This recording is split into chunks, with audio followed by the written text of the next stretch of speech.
who got the Nobel Prize. And these couple of scientists, they described the creation of the universe. And they called it the Big Bang. And they said that initially our universe, it was a primary nebula. Then there was a Big Bang. There was a secondary separation, which gave rise to galaxies, the stars, the planets, the sun, the moon, and the earth on which we live. This they call as the Big Bang.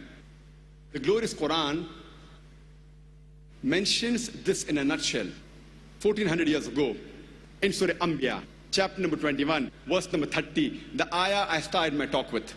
And it says, Avalam yara lazina kafaru. Do not the unbelievers see anna samawati wal arda kanat ratka fataknahuma, that the heavens and the earth were joined together and we clove them asunder.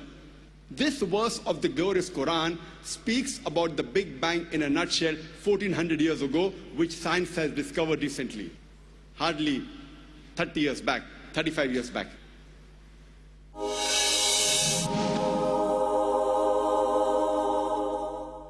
The glorious Quran says in Surah Fussilat, chapter number 41, verse number 11, moreover, he comprehended in his design the sky when it was smoke, and said to it and the earth, come ye together willingly or unwillingly, and they said, we come in willing obedience. Allah subhanahu wa ta'ala says that he said to the sky where it was smoke, come ye together along with the earth willingly or unwillingly, and they said, we come together in willing obedience. Today the scientists, they tell us that initially the celestial matter of the universe, it was in the form of gas. And the Arabic word used in this verse of Surah Fussilat chapter 41, verse number 11 is dukhan. Dukhan does not merely mean gas, it specifically means smoke. And today scientists say that smoke is a more closer and more scientific as compared to gas, because that time it was hot. Imagine, the Quran mentions 1400 years ago, which we discovered recently, that the initial celestial matter of the universe, it was in the form of smoke. Previously, the human beings, we thought that the earth on which we live, it is flat. It was in 1577, Sir Francis Drake, when he sailed around the earth, he proved that the earth was spherical.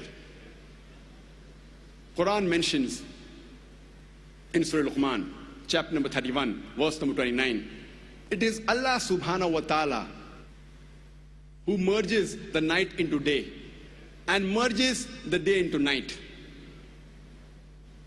Alam tara anna Allaha yuliju layla fil nahari wa yuliju nahara fil layli. It is Allah subhanahu wa ta'ala who merges the night into the day and merges the day into the night. Merging is a gradual and slow process. The night slowly and gradually merges into the day, and the day slowly and gradually merges into the night. If the earth was flat, there would have been a sudden change. It would have been a gradual process of night merging into the day and day merging into the night. Allah gives a similar message in Surah Az-Zumar, chapter number 39, verse number 5. It is Allah subhanahu wa ta'ala who overlaps the night unto the day and overlaps the day unto the night. The Arabic word used here is kawara, which means to overlap or coil. So the Quran says it is Allah subhanahu wa ta'ala who overlaps or coils the night unto the day and overlaps or coils the day unto the night. Coiling, the word kawara is used, how you coil a turban unto your head. So this overlapping and coiling of the night unto the day and the day unto the night is only possible if the shape of the earth was spherical. If it was flat, it was not possible.